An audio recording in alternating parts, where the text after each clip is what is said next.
चलिए, last class में हमने इलस्ट्रेशन 8 तक कर लिया था। आज हम इलस्ट्रेशन 9 स्टार्ट कर रहे हैं। कोशिश करेंगे 2 से 3 इलस्ट्रेशन करें आज। पहली इलस्ट्रेशन है आपकी illustration 9।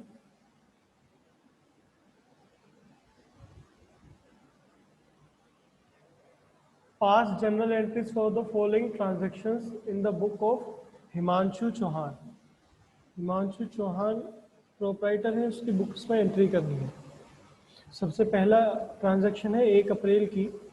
Himanshu Chauhan started business with cash, furniture and goods. तो मैंने आपको बताया है, जब भी बिजनेस स्टार्ट किया जाता है तो जो बिजनेस स्टार्ट करते वक्त जो भी अमाउंट लगाई जाती है वो तो होती है हमारी कैपिटल। सो बिजनेस स्टार्टिंग से रिलेटेड जब भी आएगा तो एक अकाउंट तो आपका सीधा सीधा आ जाता है कैपिटल अकाउंट। कैपिटल अकाउंट यहाँ पे क्रेडिट होगा। क्रेडिट होगा क्योंकि ओनर जो है वो अमाउंट इन्वेस्ट कर रहा है, ही इज द गिवर। दूसरी चीज मैंने आपको बताई थी कि कैपिटल जिस भी फॉर्म में लगाई जाती है दूसरा अकाउंट वो बन जाता है। जैसे अगर कैश लगाया है तो एक तो कैश अकाउंट, एक कैपिटल अकाउंट। अगर फर्नीचर इन्वेस्ट किया है तो एक फर्नीचर अकाउंट और एक कैपिटल अकाउंट। अगर गुड्स लगाए हैं तो आपका स्टॉक या गुड्स अकाउंट और दूसरा कैपिटल अकाउंट। अब यहाँ पे क्या है, तीनों ही चीजें लगा दी और तीनों एक ही तारीख को है। तो या तो आप 3 अलग अलग एंट्री करें। Cash account debit to capital, business में कैश आ रहा है। Furniture account debit to capital, furniture भी एसेट्स है। Stock account debit to capital, तीनों ही ये एसेट्स हैं। या फिर आप कंबाइंड एंट्री कर सकते हैं। कंबाइंड एंट्री इसलिए कर सकते हैं क्योंकि एक ही डेट को है, तीनों ही एंट्रीज में एक ही अकाउंट क्रेडिट हो रहा है, तीनों में वो कॉमन अकाउंट है। तो आप इसकी एंट्री करेंगे कैश अकाउंट डेबिट 1.5 लाख से, फर्नीचर अकाउंट डेबिट 10,000 से, परचेज अकाउंट या स्टॉक अकाउंट। करेक्ट यूज होगा स्टॉक अकाउंट का क्योंकि गुड्स सेल और परचेज करते हो तो हम ज्यादातर परचेज अकाउंट यूज करते हैं। आप यहाँ पे या तो गुड्स अकाउंट लिख दें या स्टॉक अकाउंट 60,000 से। और टोटल कैपिटल क्योंकि 3 चीजों के फॉर्म में लगाया है तो तीनों को ऐड करके जो भी अमाउंट आए वो हमारे क्रेडिट साइड में आ जाएगा। डेबिट क्रेडिट दोनों बैलेंस हो गए। अब तक तो हमने एंट्री की थी जिसमें सिर्फ एक चीज इन्वेस्ट की जाती थी। जैसे कि अमित है स्टार्टेड बिजनेस बाय इन्वेस्टिंग ₹20,000, तो हम सीधी एंट्री कर देते थे cash account debit to capital. या फिर अमित ने फर्नीचर लगाया इतने का तो कर देते furniture account debit to capital. यहाँ पे कंबाइंड एंट्री आ गई। इसके बाद अगली ट्रांजेक्शन देखिए क्या है। इसके बाद अगली ट्रांजेक्शन है आपकी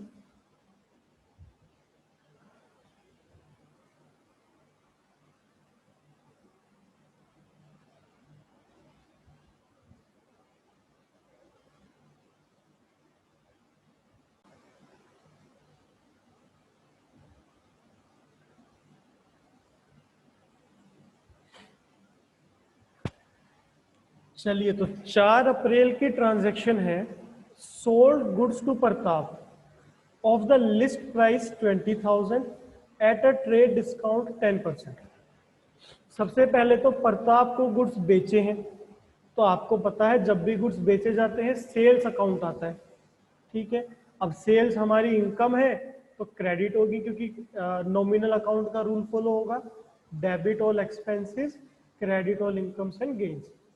अब दूसरी चीज ये देखो कि क्या नगद बिक्री की है या उधार की है। अगर नगद की होती तो कैश अकाउंट डेबिट हो जाता, यहाँ पे उधार की है क्योंकि प्रताप का नाम लिखा है और कुछ ये नहीं बताया कि कैश में है या क्रेडिट में। तो जब किसी व्यक्ति का नाम लिखा हुआ आता है और कैश के बारे में ना बताए तो वो क्रेडिट होती है।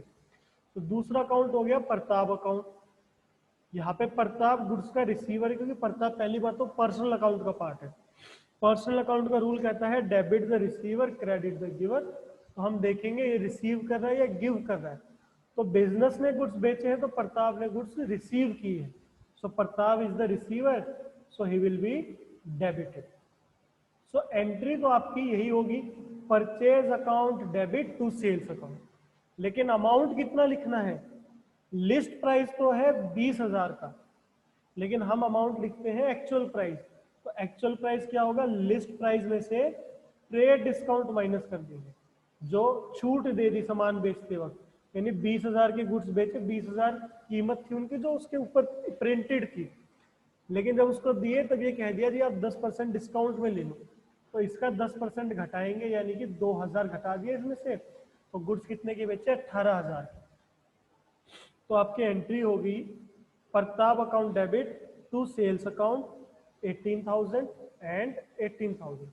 नरेशन भूलेंगे नहीं आप, नरेशन जरूर लिखनी है। उसके बाद 6 तारीख की एंट्री देखते हैं क्या है। सॉरी, 6 तारीख को एंट्री है Pratap return goods of list price ₹2,000। Pratap ने गुड्स वापस कर दिए। कौन से गुड्स वापस कर दिए? जो बिजनेस ने बेचे थे, ये वाली इस वाली ट्रांजेक्शन है। 20,000 के लिस्ट प्राइस के गुड्स बेचे थे, उसमें से 2,000 के वापस कर दिए। अब ध्यान ये देखना, 2,000 क्या कीमत थी? लिस्ट प्राइस थी या एक्चुअल प्राइस थी? List price. लेकिन हमने उसको गुड्स लिस्ट प्राइस पे थोड़ी बेचे थे, हमने उसको एक्चुअल प्राइस में बेचे थे, यानी ट्रेड डिस्काउंट घटा के। तो जब प्रताप के गुड्स हमारे पास वापस आएंगे तो अमाउंट भी एक्चुअल प्राइस ही डिडक्ट होगा, ना कि लिस्ट प्राइस। तो होना तो चाहिए था 2,000 का अमाउंट वापस। यानी देखो जब रिटर्न होगी सेल्स रिटर्न, तो एंट्री क्या करते हैं हम? भाई सेल्स होती है क्रेडिट, सेल्स रिटर्न होगी डेबिट, तो उल्टी एंट्री कर देंगे, sales return account debit to Pratap, क्योंकि प्रताप इस बार गिवर है, गुड्स हमें वापस दे रहा है। अमाउंट क्या आएगा? 2,000 का नहीं आएगा, क्योंकि 2,000 का लिस्ट प्राइस है। इसमें से ट्रेड डिस्काउंट घटाना पड़ेगा, क्योंकि हमने ऊपर अगर ट्रेड डिस्काउंट दिया था तो जब रिटर्न हुए तब भी ट्रेड डिस्काउंट देंगे। तो 2,000 में से 10% घटा देंगे, कितना? 200। तो प्रताप ने एक्चुअली कितने अमाउंट के गुड्स वापस किए? एक्चुअली 1,800 के रिटर्न किए। उन पे प्राइस बेशक 2,000 का प्रिंटेड था, लेकिन हमने जो प्राइस प्रिंटेड था उस पर थोड़ी बेचे थे, हमने भी कम पे बेचे थे। तो जब वापस लेंगे तो वापस भी कम पे ही लेंगे, एक्चुअल प्राइस पे नहीं लेंगे, नहीं तो ऐसे तो बिजनेस को नुकसान हो जाएगा।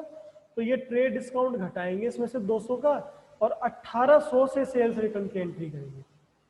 Sales return account debit to Pratap, 10% trade discount घटा के 1,800 एंड 1,800। इसके बाद है received from Pratap 16,000 in full settlement of his account. Pratap से 16,000 रुपए मिल गए, और मिले भी कैसे हैं? इन full settlement of his account, यानी कि 16,000 रुपए आके हमने उसका पूरा खाता चुकता कर दिया। हमने ये मान लिया कि प्रताप से जितने भी मिलने चाहिए थे सारे रुपए आ गए 16,000 में। तो पहले तो देखो मिलने कितने चाहिए थे। हमने प्रताप को गुड्स बेचे थे उधार, 20,000 के थे, जिसमें से 10% ट्रेड डिस्काउंट माइनस किया था, यानी 18,000 के गुड्स बेचे थे। तो प्रताप से मिलने चाहिए थे 18,000, लेकिन फिर प्रताप ने 2,000 के वापस भी कर दिए थे गुड्स, मतलब 18,000 के गुड्स दिए, उसमें से 2 ने वापस कर दिए। तो फिलहाल प्रताप ने केवल 16,000 के गुड्स खरीदे हुए हैं। 16,000 के नहीं, सॉरी, 2,000 में से कितने के माइनस हुए थे? 1,800 के माइनस हुए थे, 200 के बचते थे। तो इसका मतलब 16,200 ये अमाउंट मिलना चाहिए था प्रताप से, 16,200 मिलने चाहिए थे, लेकिन हमने उससे केवल 16,000 लेके ये कह दिया भाई तेरा हिसाब किताब चुकता है। हमने ये मान लिया कि सारे रुपए मिल गए। तो बाकी के जो 200 नहीं मिले उसका क्या किया हमने? उसका हमने डिस्काउंट दे दिया, यानी प्रताप से 16,200 मिलने चाहिए थे, उसको ये कह दिया भाई तू 16,000 दे दे, हम तेरे अकाउंट को सेटल कर देंगे। तो 200 का डिस्काउंट मिल गया। तो अब एंट्री क्या करेंगे? कैश आया है तो cash debit what comes in cash account debit. Cash account debit उतने अमाउंट से होगा जितना पैसा मिला है।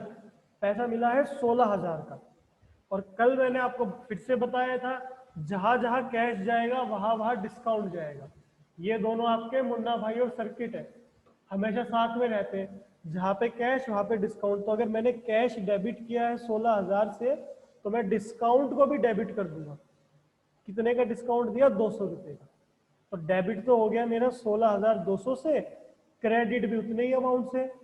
तो देखो cash account debit 16,000, discount allowed debit 200 to Pratap.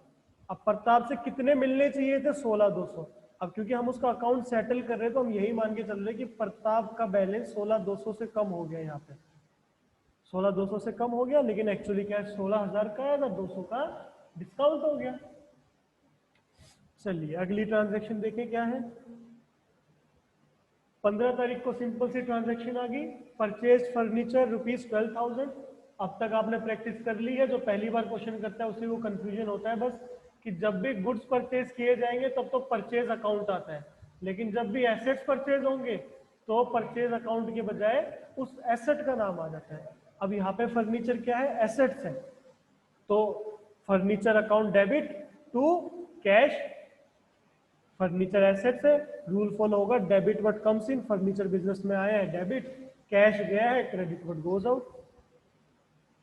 अगली है purchase goods from Sahdev, Sahdev से गुड्स खरीदे हैं।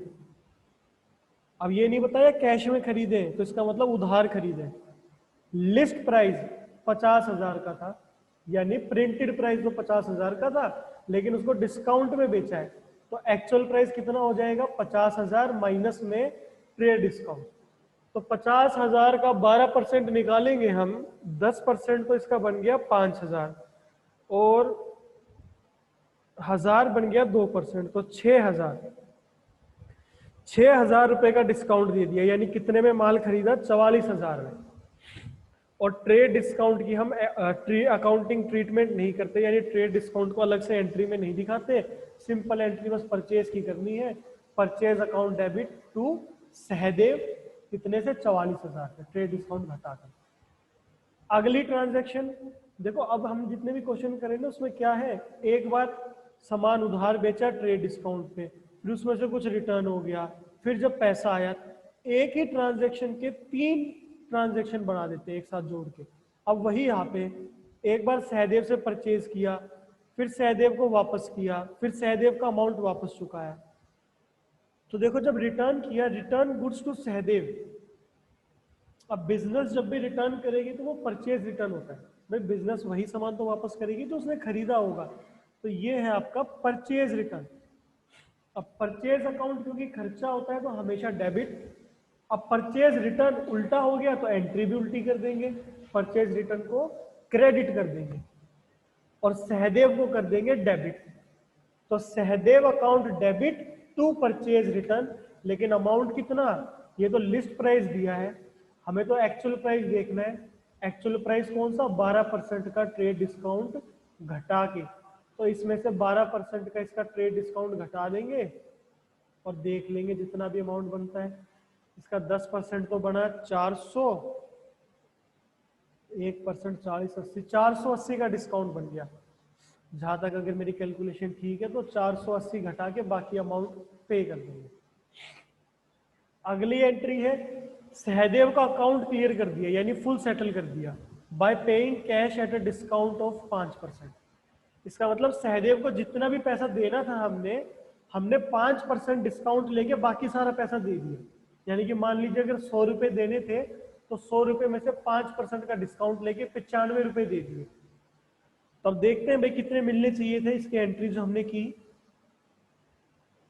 जब गुड्स खरीदे तो purchase account debit to Sahdev, trade discount घटा के 44। जब रिटर्न कर दिए यही एंट्री उल्टी हो जाती है, सहदेव टू परचेज रिटर्न 480 का मैंने बताया था डिस्काउंट, तो 35-20 बचे, 35-20 बचे डिस्काउंट घटा के। अब देखो 44,000 के तो हमने सामान खरीदा था, उसमें से 3,520 का वापस कर दिया तो ये बच गया आपका 3,000 नहीं सॉरी 40,480। अब इतने रुपए हमें बकाया है, मतलब इतने रुपए चुकाने थे उसके, क्योंकि 44 चुकाने थे, उसमें से हमने 3,520 के तो गुड्स वापस कर दी, तो उतने से पेमेंट कम करनी पड़ेगी। इतने रुपए सहदेव को देने थे, लेकिन दिए कितने हैं 5% डिस्काउंट पे, तो इसका 5% घटा देंगे। इसका 5%, 10% तो इसका बना 4048, 5% उसका आधा यानी 2024। यानी जब हमने पैसे देने थे तो हमें सहदेव ने इतने का डिस्काउंट दे दिया, इतने का डिस्काउंट दे दिया तो जितना बच गया उतनी ही पेमेंट की, 38,456। देखो जहां कैश वहीं पे डिस्काउंट। अब क्योंकि सहदेव का अकाउंट हमने पूरा सेटल कर दिया तो सहदेव के अकाउंट में तो पूरा अमाउंट लिखेंगे जितना उसको चुकाना था।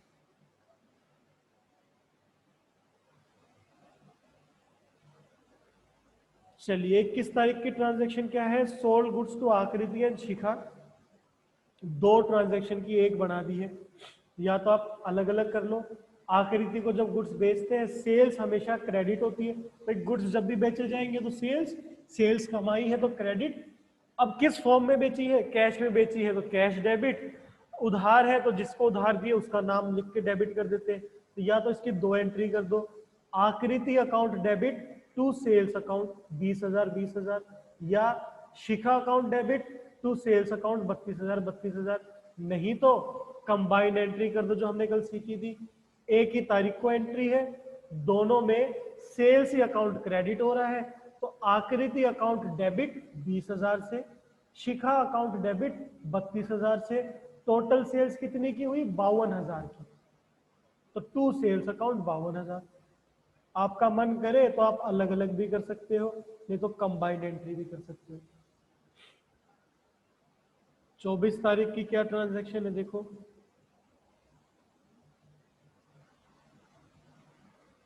चौबीस तारीख को ट्रांजैक्शन दी है, received cash from Aakriti 19,600 in full settlement of her account.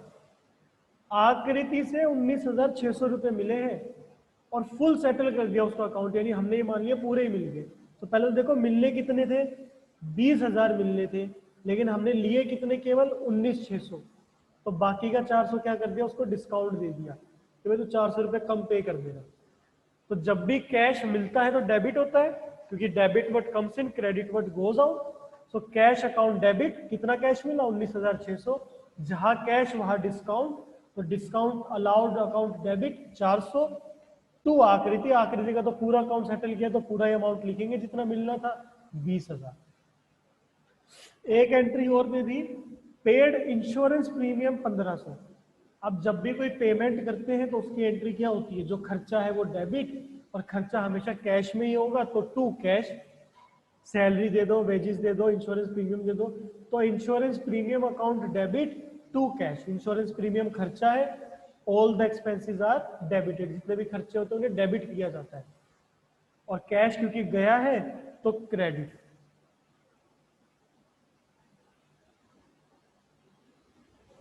Cash क्योंकि गया है तो ये हो गया आपका क्रेडिट।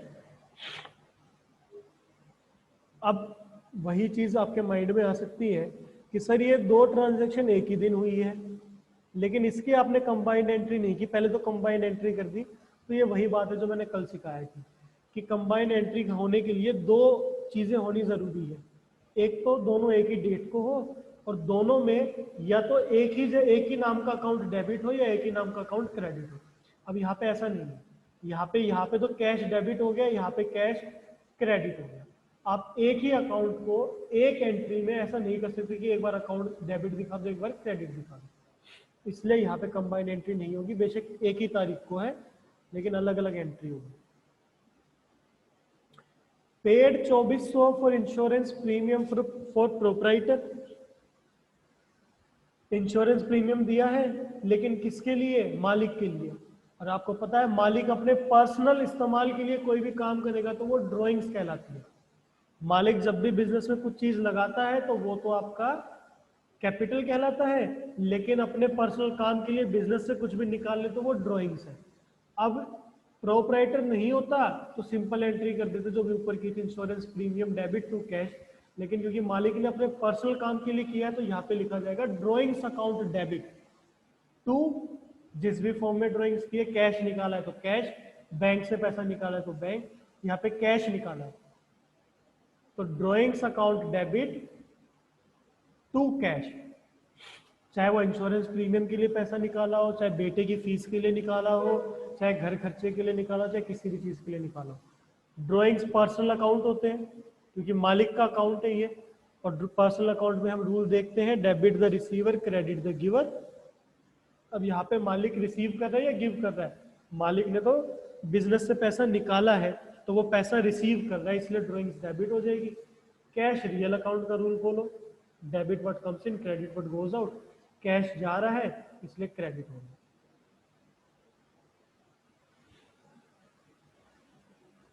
बहुत बड़ा क्वेश्चन है। 26 तारीख को देखो क्या है, purchase goods for ₹16,000 for cash at a discount of 10% and a cash discount of 2%। 16,000 के गुड्स खरीदे हैं और नगद खरीदे हैं। नगद खरीदे हैं इसलिए कैश डिस्काउंट लग रहा है। आपको पता है कि कैश डिस्काउंट सिर्फ और सिर्फ जब पैसे का लेन देन होता है तभी लगता है। अब इस क्वेश्चन में दोनों डिस्काउंट आ गए, ट्रेड डिस्काउंट भी कैश डिस्काउंट भी, तो आपको दोनों का डिफरेंस पता होना चाहिए। ट्रेड डिस्काउंट को हम अलग से लिख के नहीं दिखाते, हम क्वेश्चन में जब एंट्री करेंगे तब कहीं भी ये नहीं लिखेंगे ट्रेड डिस्काउंट।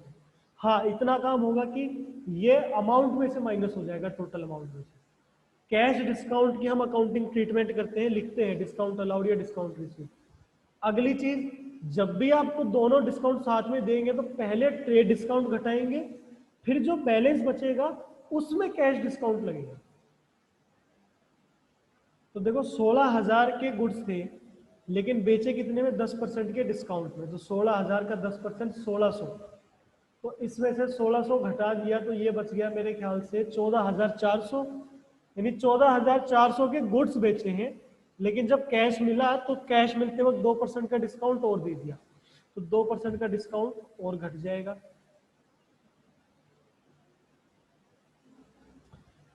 देखो purchase account debit to cash, और जहां कैश आता है वहीं पे डिस्काउंट रिसीव्ड आता है। कौन सा डिस्काउंट, कैश डिस्काउंट। तो 14,400 के तो गुड्स बेचे, जितने भी एक्चुअल अमाउंट के बेचे वो परचेज अकाउंट में आएगा, लेकिन कैश मिला है केवल 14,112 का, क्योंकि 288 रुपए का कैश डिस्काउंट दे दिया जो कि 2% था। वो आप कैलकुलेट करोगे तो आपको दिख जाएगा।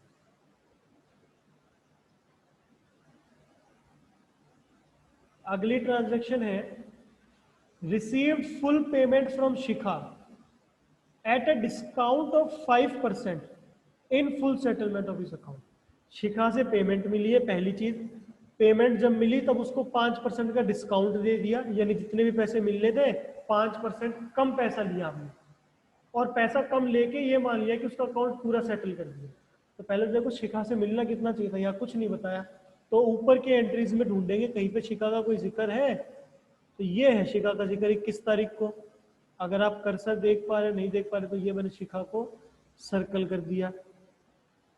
शिखा को 32,000 के गुड्स बेचे थे, तो इसका मतलब शिखा से 32,000 रुपए मिलने चाहिए थे, लेकिन 5% का डिस्काउंट दे दिया। 5% का मतलब 1,600 रुपए की छूट दे दी। तो 32,000 में से 1,600 घटा देंगे, बाकी का पैसा मिल गया। अब लेकिन क्योंकि ये कैश डिस्काउंट है तो डिस्काउंट भी दिखेगा। पैसा मिला है तो डेबिट, कैश अकाउंट डेबिट, और पैसा मिला है तो उसके साथ साथ डिस्काउंट अलाउड डेबिट टू शिखा। शिखा तो पूरे रुपए से जितने मिलने चाहिए थे 32, कैश जितना मिला उतना, बाकी जो बच गया वो डिस्काउंट है। ये कैश डेबिट 30,400 का, 1,600 का डिस्काउंट जैसे हमने कैलकुलेट कर लिया था, 32,000 शिखा से मिलने चाहिए थे। अगली दो ट्रांजैक्शंस मैं इसी में बता देता हूँ क्या है ट्रांजैक्शन। ट्रांजैक्शन ये है कि 28 तारीख को एडवर्टीजमेंट के खर्चे दिए हैं 2,000 के, सैलरी पे की है 8,000 की, किराया दिया है 1,600 का। तो सारे खर्चे हैं, एक ही तारीख को है, तो कंबाइंड एंट्री कर सकते हैं। क्योंकि अगर मैं तीनों की अलग अलग एंट्री करूंगा तो एक ही अकाउंट इनमें कॉमन है जो क्रेडिट हो रहा है, वो है advertisement expense debit to cash, salary debit to cash, rent to cash. तो तीनों खर्चों को एक साथ डेबिट कर दो और टोटल कैश जितना गया वो क्रेडिट।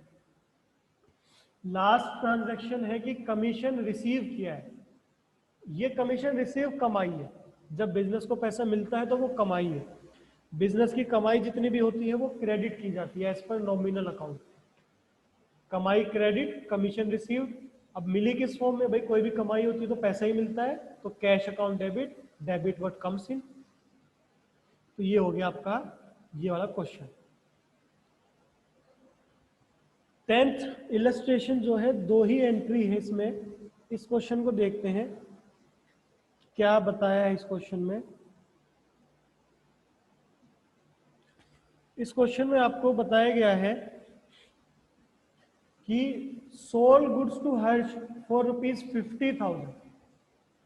ठीक है, पहले ना क्वेश्चन को जब भी आप जैसे बड़ी स्टेटमेंट आ गई, जब भी ऐसी बड़ी स्टेटमेंट आती है तो कोशिश ये किया करो कि उसको ना छोटे छोटे हिस्सों में बाइफरकेट करके फिर करने की कोशिश करो, ताकि गलती कम हो और एकदम से कंफ्यूज ना हो जाए। अब आप इसको एकदम पूरी ट्रांजेक्शन को पढ़ोगे ना तो कंफ्यूज हो सकते हो, तो उसको छोटे छोटे हिस्सों में डिवाइड करेंगे। देखो, sold goods to Harsh for 50,000। पहली चीज हमने देख ली, पहली चीज कि सेल्स हुई है, सेल्स हुई है, और सेल्स हुई किस फॉर्म में है? कैश में होती तो कैश अकाउंट आता, लेकिन यहां उधार है तो एक आ गया आपका हर्ष अकाउंट। ठीक है भाई, कितने की है? 50,000 की। चलो 50,000 हम डायरेक्ट लिख देते, अगर ट्रेड डिस्काउंट वगैरह कुछ नहीं होगा तो डायरेक्ट 50,000 लिख देते, लेकिन यहां बताया 20% का ट्रेड डिस्काउंट है। ट्रेड डिस्काउंट आपका टोटल सेल्स और परचेज पे लगता है, तो 50,000 का लिस्ट प्राइस है, सीधा 50,000 में से 20% ट्रेड डिस्काउंट घटा दो। अब ट्रेड डिस्काउंट है, एक चीज और आ गई। अब इसकी अकाउंटिंग ट्रीटमेंट तो नहीं होती, आपको पता है, बस अमाउंट माइनस होता है। चलो 50,000 का 10% बनता है 5,000, 20% बनता है 10,000। ठीक है, तो 10,000 घटा दिए तो सेल्स कितने की बनी? सेल्स बन गई 40,000 की। मैं 1000 को के से डिनोट कर रहा हूं, 40,000 की सेल्स होगी। चलिए भाई, 40,000 की सेल्स हुई है तो हर्ष से भी 40,000 ही मिलने चाहिए थे। चलो यहां तक क्लियर हुआ। उसके बाद कहा है कि 5% का कैश डिस्काउंट। अब कैश डिस्काउंट केवल और केवल तब मिलता है जब कैश का लेन देन हो, यानी या तो नगद सेल परचेज हुई हो, या भाई किसी को उधार दिया था, जब वो उधार दिया वो पैसा वापस चुकाए, या हम पैसा वापस चुकाए तब। अब यहां तक ना कोई भी इंफॉर्मेशन पेमेंट की नहीं दी है, यहां सिर्फ ये बताया कि हर्ष को उधार सामान बेचा था, और उधार सामान पर कैश डिस्काउंट नहीं मिल सकता। कैश डिस्काउंट केवल तभी मिलेगा जब कैश की पेमेंट की जाएगी। तो इसका मतलब कहीं ना कहीं हमें इंफॉर्मेशन देंगे कि कितनी पेमेंट की है कैश की। देखो, Harsh paid 40% immediately through a banker's cheque. Harsh को पहली चीज तो देखो देने कितने थे? 40,000 रुपए देने थे। ठीक है, 40,000 रुपए देने थे हर्ष को। अब इसने क्या किया, इस 40,000 में से जो है 40%, 40,000 का 40% बनता है 16,000। इसने क्या किया, 16,000 रुपए तुरंत दे दिए, यानी कि सेल्स तो 40,000 की हुई है, उस सेल्स में से 16,000 की तो हुई है कैश में, और बाकी के जो बच गए, कितने बच गए बाकी के? 40 में से बच गए 24,000। 24,000 के रुपए अभी बकाया है, 24,000 के अभी हर्ष से लेने। तो जो हमने शुरू में हर्ष से 40,000 बकाया लिखा था, अब इसको काट दो, क्योंकि हमें पता है सारे बकाया नहीं है। उसने 16,000 तुरंत दे दिए, 24,000 बकाया। अब ये बताया था कि 5% का कैश डिस्काउंट। अब कैश डिस्काउंट लगता है जब कैश की पेमेंट की जाए। अब कैश की पेमेंट केवल 16,000 की है, 16,000 की है, तो कैश डिस्काउंट केवल 16,000 रुपए में मिलेगा। जितनी नगद पेमेंट होती है उसी पे लगता है कैश डिस्काउंट, टोटल अमाउंट में नहीं लगता। लिस्ट प्राइस पे सिर्फ और सिर्फ ट्रेड डिस्काउंट लगता है। तो देखो, अब मैं इसको एंट्री करना चाहूँ तो एंट्री तो क्या क्या होगी? पहली चीज, एक तो सेल्स अकाउंट हमें डायरेक्ट दिख रही है, टू सेल्स अकाउंट। कितने से? टोटल अमाउंट 40,000, टोटल मतलब एक्चुअल अमाउंट, ट्रेड डिस्काउंट घटा के। अच्छा, फिर हमें दिख रहा है कि हर्ष से 24,000 रुपए लेने हैं। ठीक है भाई, हर्ष से 24,000 लेने हैं। हर्ष यहाँ पे डेबिट क्यों हुआ है? क्योंकि हर्ष ने गुड्स रिसीव किए। 16,000 रुपए कैश के फॉर्म में आने चाहिए थे। कैश मतलब क्योंकि बैंक के चेक से दिया है तो कैश के बजाय बैंक आ जाएगा, बैंक अकाउंट। लेकिन क्योंकि कैश डिस्काउंट है तो कैश साथ के साथ डिस्काउंट भी आएगा, कैश और बैंक के साथ ही डिस्काउंट आता है। अब बस अमाउंट निकालना है कि कितना अमाउंट बैंक से मिला है और कितना डिस्काउंट दिया है। तो 16,000 में 5%, 16,000 का 5% कैश डिस्काउंट है। 16,000 का 10% होता है 1600, 5% होता है 800। यानी कि कुल मिला के बात ये हुई कि हर सामान लेने आया, उसको 50,000 रुपए का सामान दे दिया और ये कह दिया भाई इस पे तो 50,000 रुपए लिखे लेकिन तेरे लिए 20% डिस्काउंट है। ठीक है, तो उसने कह दिया 20% डिस्काउंट है, मुझे कितने रुपए देने हैं आपको? उसने कहा भाई तुझे देने हैं 40,000 रुपए। ठीक है, तो सेल्स होगी 40,000 की। अब वो बोला मेरे पास 40,000 तो नहीं है, एक काम करो आप जो है 40% पेमेंट यानी कि 16,000 रुपये अभी ले लो, 24,000 में बाद में दे दूंगा। तो उसने कहा ठीक है, पहले तो ला मैं लिख दूं कि हर्ष के नाम से 24,000 रुपये रह रहे हैं, ये मुझे बाद में लेने हैं, 40,000 की सेल्स है। फिर जब वो 16,000 देने लग गया तो दुकानदार बोला यानी बिजनेसमैन, चल भाई तू मुझे तुरंत पैसा दे रहा है तो एक काम कर, तू 800 रुपए की और छूट ले ले तुरंत पेमेंट करने के लिए। तो उसने क्या किया, 16,000 में से 800 वापस दे दिए उसे डिस्काउंट के रूप के। तो उसके पास कितना पैसा आया? 15,200। ये कहानी है। अब ये सिंपल सी ट्रांजेक्शन में बहुत कॉम्प्लिकेशंस है। अगर इसको आप एक साथ पढ़ोगे तो नहीं समझ में आएगा, लेकिन एक एक करके पढ़ोगे, एक एक चीजें करके, तो आसानी से समझ में आ जाएगा। अब एक cash received from Ram on behalf of Shyam 5,000। भाई पहली चीज तो कैश रिसीव हुई है, इतना ही देखो बस। तो कैश जब भी आता है तो डेबिट। अब दिया किसने है कैश? कैश दिया है राम ने। किसके बिहाफ पे? श्याम के बिहाफ पे। भाई जिसके बिहाफ पे दिया जाएगा ना उसका अकाउंट क्रेडिट होगा, क्योंकि हमने श्याम के अकाउंट खोला होगा, उसने श्याम को 5,000 देने थे हमें, श्याम नामों के व्यक्ति उसे हमें 5,000 देने थे, उसके नाम से राम ने दे दिया पैसा।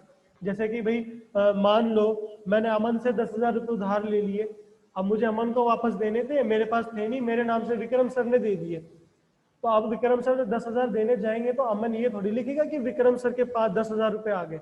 अमन यही तो लिखेगा भाई 10,000 रुपये आए हैं और विजय सर का जो खाता था वो मैंने बैलेंस कर दिया। तो जिसके बिहाफ पे पैसा दिया है उसकी अमाउंट आएगी यहाँ पे, उसका नाम आएगा। ठीक है, ये दो नई चीज सीखी है इसमें हमने। बाकी जो ट्रांजेक्शन्स है उसे हम नेक्स्ट क्लास में देखेंगे।